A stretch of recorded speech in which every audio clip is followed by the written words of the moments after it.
don't know what I wish. I wish there was more.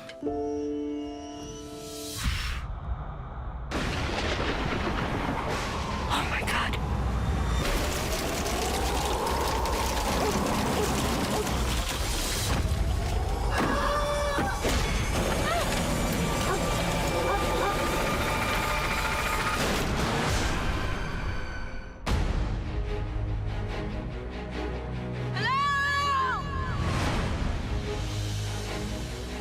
Where am I? I don't know where I am. You killed the witch of the east. She has sisters in the west and in the north. Follow the brick road to the Emerald City. The wizard is there. Can this wizard take me home?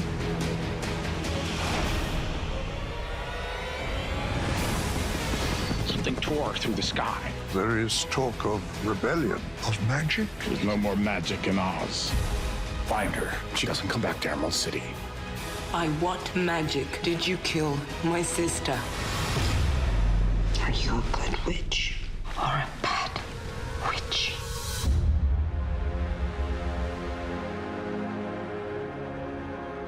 Help me. What's your name? I don't know. I don't remember. We're looking for a girl and her dog.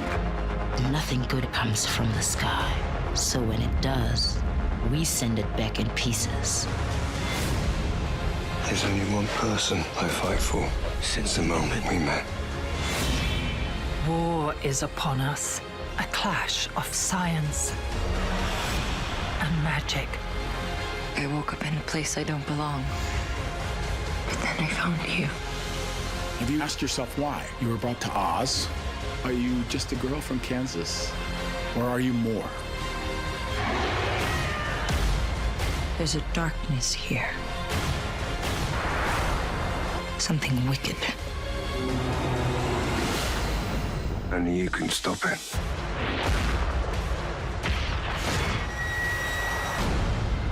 Yeah, definitely not Kansas.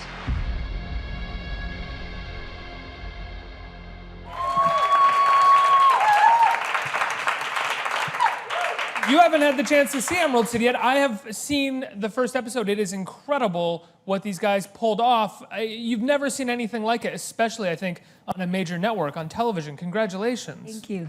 Thank you. Talk to me about being involved in this project. How was it pitched to you when they first brought it to you? Was Tarsem Singh involved right away? No, not in my case, but I think in your case he was. Obviously, I wasn't pitched for it. I obviously had to go through the process of auditioning. And when I first got the pilot and the sides to go in to audition for, I kind of just read it. I was like, it's 10 pages. I'm not gonna bother. Like, it's Dorothy. She's, yeah, you know, I'm Hispanic. This is an iconic American show. Like, I'm never gonna get it. So I kind of just stood back and said, you know what, I'll let someone else have this one. And my manager called me, he's like, no, you have to go, you have to go. And I decided to kind of go to a little place and say, you know what, maybe the world has changed. I'll just go and work my hardest, improve myself. And I kind of did, and I just flew out to go visit my family, and then I got a call saying to go back. And then, you know, maybe a month later, I got a phone call while I was in Colombia having chocolate souffle that I had gotten the part. And it was so unexpected for me. I would have never imagined in a million years. Did you ask them, like, were they initially looking towards the idea of a Latina Dorothy, or was it? Of course I asked. That was the first thing I asked. But no, they said that they were just, you know, looking for the perfect actress to play Dorothy, and I guess they thought that was me. That's amazing. Yeah. And now you guys were telling me in the green room that you shot the whole show, all 10 episodes together, basically like a 10-hour movie, right? Mm-hmm. Were you aware that it was going to be like that when you auditioned as well? No. So when did that come up in the process, that it was going to end up being like this, in terms of? When did it come up for you? I think it came out while we were in prep, that we started, while Tarsem was scouting for locations and stuff, that's when we started realizing, you know, this is going to be shot completely out of sequence. So it was pretty later on for me. Yeah, when I was told that Tarsem was doing it, I was told that he was doing all 10 hours. This is later. Yeah. Because I came in, I think, one of the last people to come in. And I had heard on another, I actually was here for Magnificent Seven, but I was actually on the set of Magnificent Seven when I heard that Tarsem was doing that, was doing Emerald City, and that he was doing all 10 hours. And I immediately wanted to get involved in it because of that. Yeah, I hadn't even read the script or anything. But the idea of Tarsem Danwar shooting 10 hours of content for television, you know, it's pretty amazing.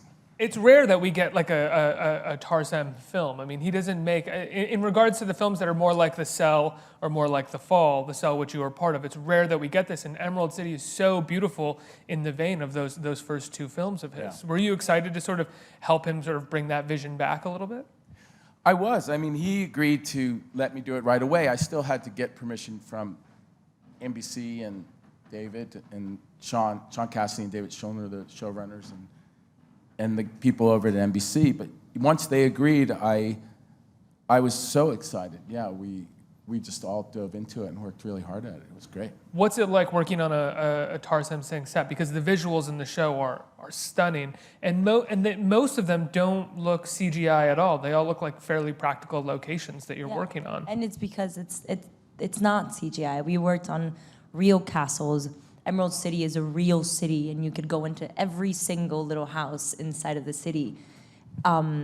He doesn't believe in CGI. We shot, you know, the tornado scene when I got taken out from in the cop car. I think you guys just watched that. That was real. That was 3 airplane jets blowing air and leaves at me. Well, you can tell too, because with most shows, most movies, the car would go up, we'd have a quick shot of the inside of the car, and then we'd have some wide CGI car spinning around. Most of you is you inside the car. Yeah, and it's so cool. That's all real. That was the first time I met with Tarsem. That was the first thing he told me. He's like, number one, no one will get fired. Everyone will learn from their mistakes, which was really relieving for me. Were you nervous that you were going to make a lot of mistakes? Of course, when you're an up and coming actor, your biggest fear is to get fired the second you open your mouth on your first scene. So it helped me relax a lot. And the second thing he told me was that everything was going to be tangible for me. You know, every set, every costume, every prop, everything was going to be real. Nothing was going to be fake. He does that a lot in his films. He tells you right away. He did it on The Cell as well when we did The Cell together, where that he's gonna do as much practical stuff as he can and use very little CGI. I mean, there's CGI in Emerald City, obviously, but when you're working, he tells you that so that you feel like, you know, it's up to us actors. We have to own it. You know, it's up to us to tell the story, not some kind of computer graphics, you know, which is a really nice way to start. And is it difficult working with someone who's so specific in regards to the production design and the art direction? Is he as focused on the performances as someone would assume? Oh, yeah. Yeah. I mean, he has his, you know, Tarsem, I don't know if you've ever met him, but he's a very distinct person, and you don't come across people like him. He's like an artist through and through. I mean, you just can't deny it. He talks very quickly. He moves around constantly, and with me, I guess we have a kind of shorthand.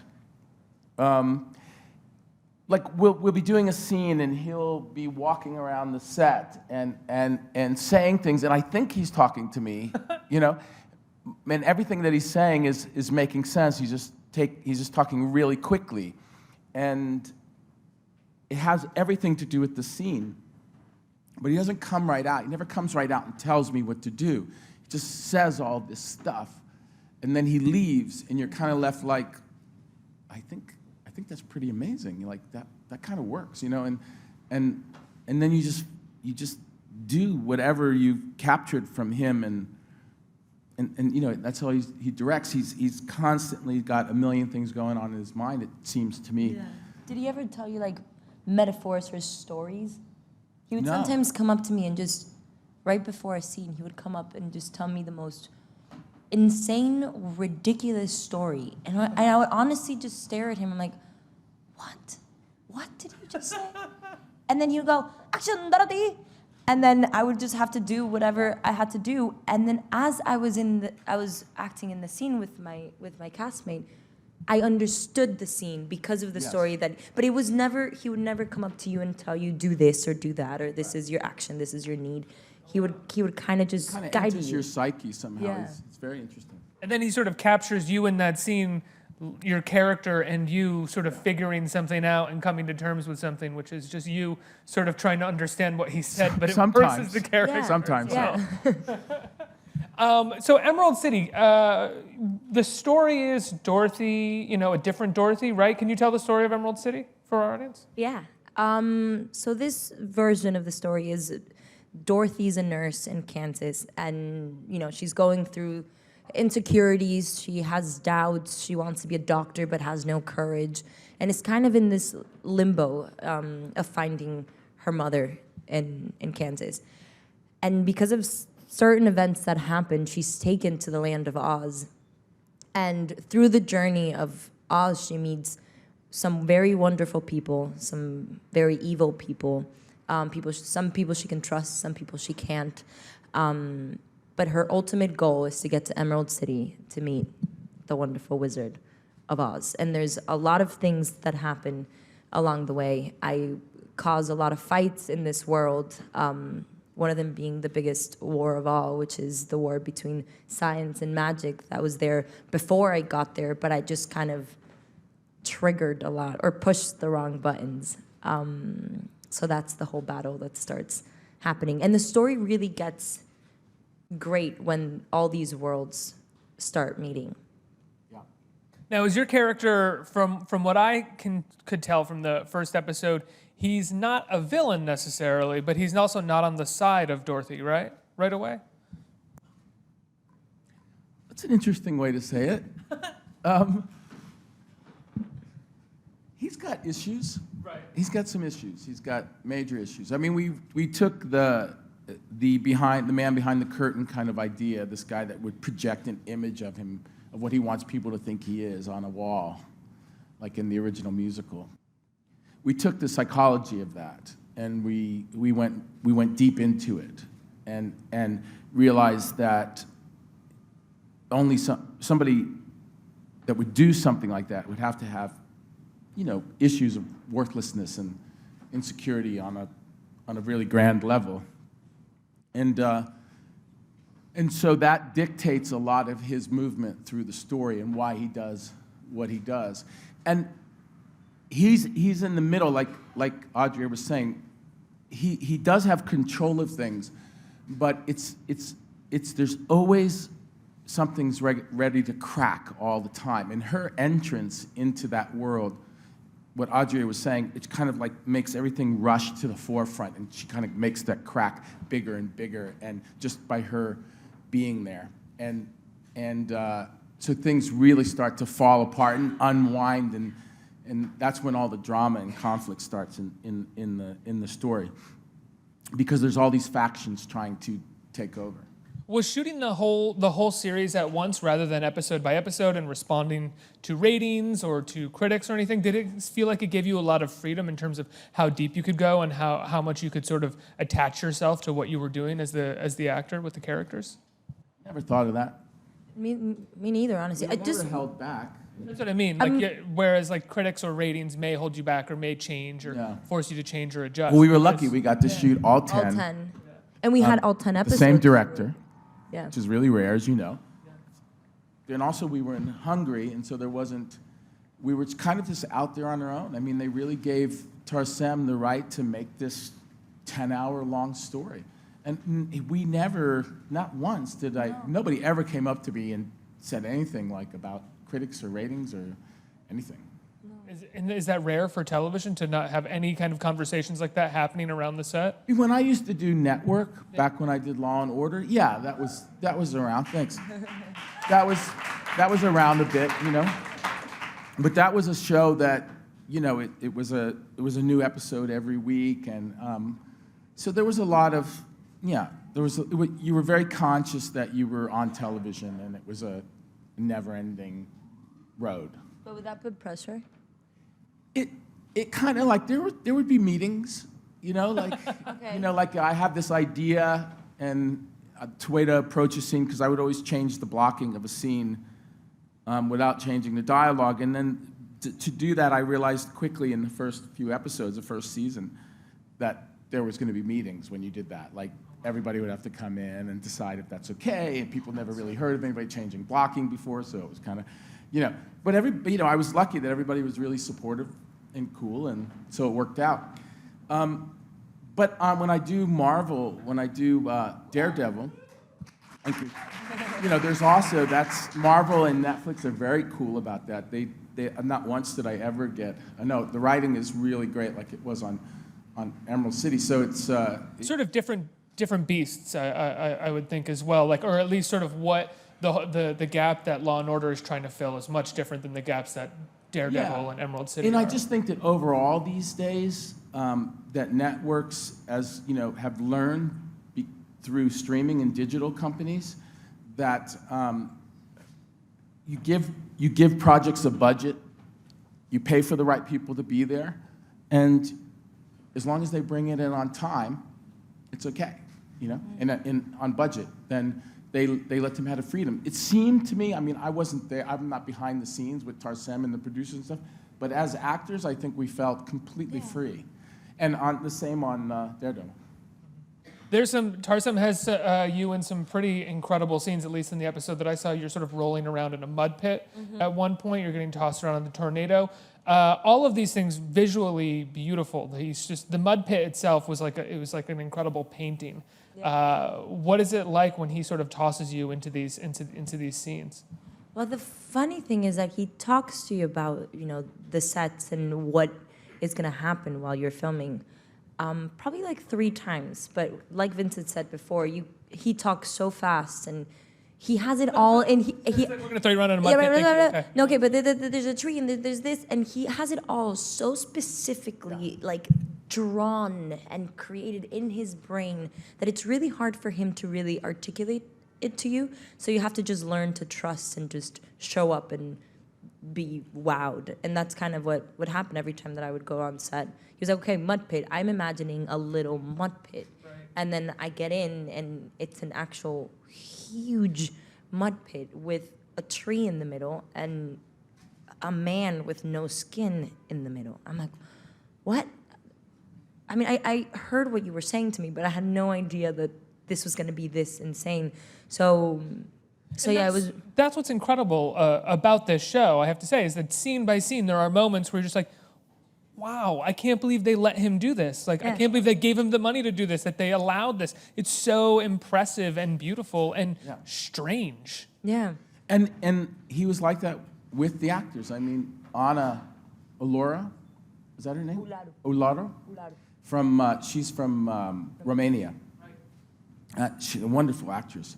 And she had this take on West, and it's not a TV take. It's a character. It's like a real character, and you know, Tarsem was very supportive of it and amazing. And not once did you ever feel like anybody was going to say, "Hey, you can't do that. This is not that. This is not a film. This is television."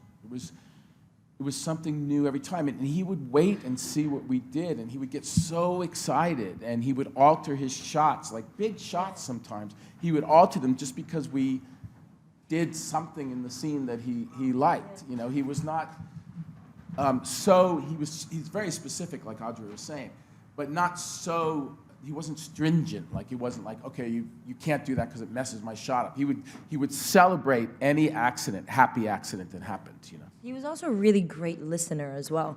Like, sometimes he'll come and plan a scene out for you, and he has, because he's such a visual director, he obviously had the scene very well blocked before we kind of got into set.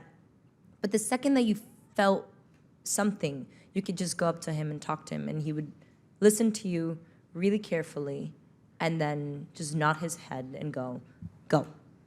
So I don't think I ever got a no from Tarsem. Yeah. Maybe just riding the horse. He never let me ride the horse.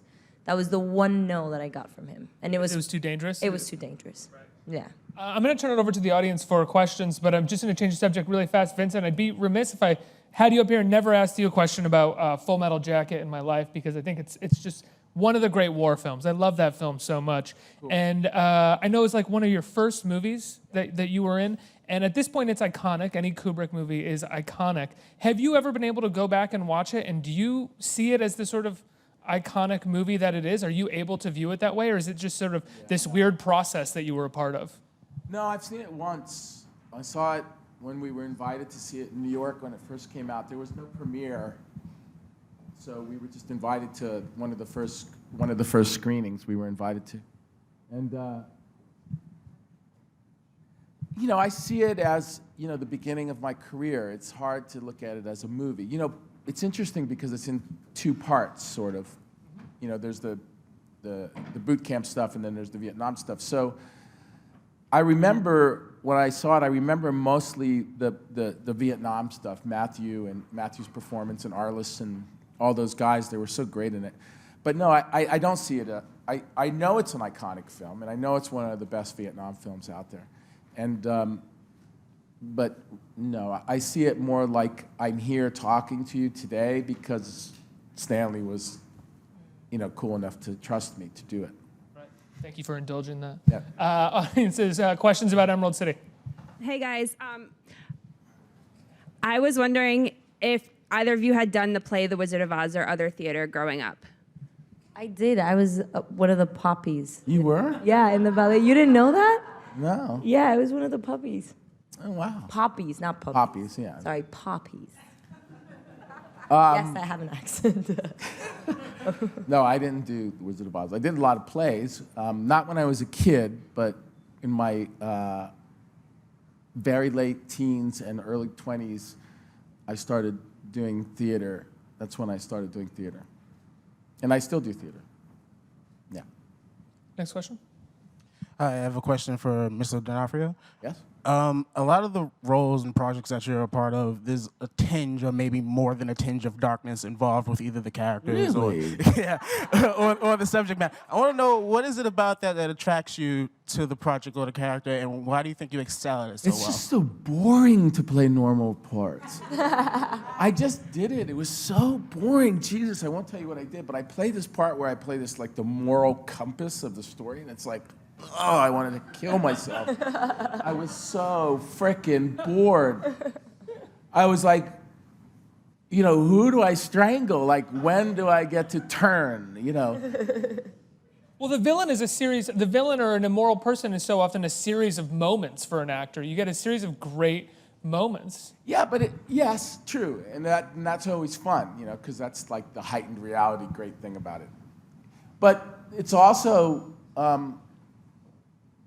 the arc of a villain is so much fun to figure out how to do it as close as you can be to being original, because we know there's so many iconic villains. So to play a villain, you really have to figure out a kind of something that resembles originality, something.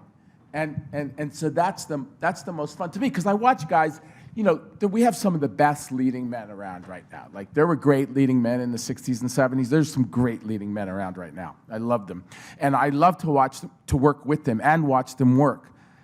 And they just love it.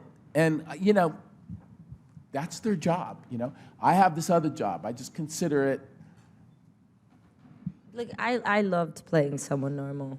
Yeah. I loved it. I'm sitting here, I'm like, okay, keep going, Vincent. Keep going. Dorothy's normal, but she's great. Not that normal. No. She's got issues. She's got issues, yes, which she overcomes and she becomes a woman, but I really enjoyed it. Interesting. It was not thing. boring. Other than that, I have no idea. Who do you think your toughest villain is that you've played? The one that was hardest for you to wrap your head around or sort of figure out something original to do with? The last one, the wizard. It's always the last one that was the toughest. It's always, when people ask me about it, when my dear friends ask me about, so what did you, they always want to know what I did and, and stuff like that. I said, you'll have to see it. It's either, it's going to be either the last job I ever do or I'll never stop working after that. It's like I never know if it's going to work or not until the audience sees it. And that's, it's difficult to figure it all out. I mean, it's not digging ditches, but, it's hard it's a tough job. So it's always the last one that always feels like the hardest. And then there'll be another challenge coming, Last question. Hey guys, thank you for being here. Congrats on the show. It looks amazing. Thank you. This question's for Adria. You mentioned before that you did a little bit of theater when you were younger, and I know that your father is a musician, successful musician. When did the performing bug hit you, and did he have any advice for you when you started to sort of, break into the industry?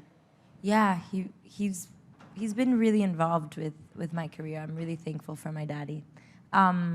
I grew up on a tour bus, so there was nothing but art around. I grew up with either grips or, writers or musicians, or my mom's a writer, my dad's a musician. So I kind of didn't know anything else but to just express. Like, our hobbies were to just sit down and write poems or write a song or feel the music. So when I got to Miami, because it was insecure in Mexico City, I kind of felt super left out. I didn't fit in. Kids had phones and kids were going to parties, and I just wanted to hear my dad play or listen to, a great record or watch a great film. And these kids weren't interested in that. So I kind of hid in a theater in Miami. And that's where everything just started happening. I was a dancer my whole life, so I was a big fan of the stage, but I never knew that, I had that element of when you dance, you're still expressing something, but the fact that someone was giving me words to then put something to, I had never experienced. So I think that's when it clicked, and then it was a little bug that no one can get out of my head, and I just moved to New York or ran away from home, and here I am today. It's interesting to see actresses like Adria work, because my daughter is an actress too, and there's a difference between an actress that grew up around the arts, and especially around success like Adria did, and my daughter did as well. They're different than somebody that didn't experience that coming in. They are really endearing people, but super confident at the same time. Some people are just endearing and stand in the way of themselves all the time, and they have to get over that. Some people are just really super confident, and they're not too endearing. When you grow up with an artist, it seems to me, and it's what I instantly felt about her, having, knowing my daughter so well, is that they both have these qualities of, like sometimes on set, my daughter does the same thing, where sometimes on set you'll see Adria about to approach a scene, and she's always trying to think, like, how do I, the artist, fit in to that scene? How do I walk into it and make it mine? And that's something that you don't see very often. They're always trying.